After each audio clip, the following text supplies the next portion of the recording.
Quick reading for April the 19th to April the 20th, Capricorn, the Four of Pentacles, the Moon card, and the Empress.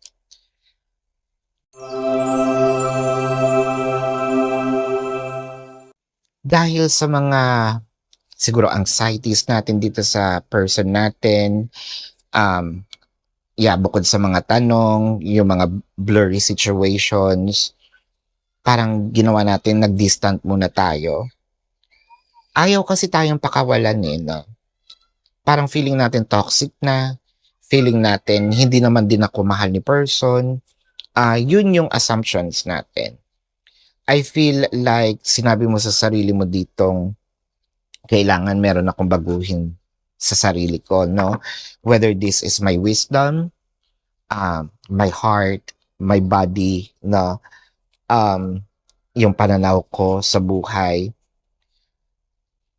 or ginagawa mo na yon while the journey is nagkakaroon ng chaos.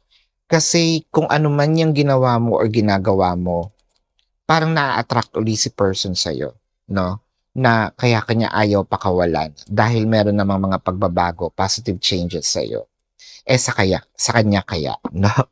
This is your quick reading for April the 19th to the 20th, Capricorn. My name is Daphne, but spirit calls me bye-bye love.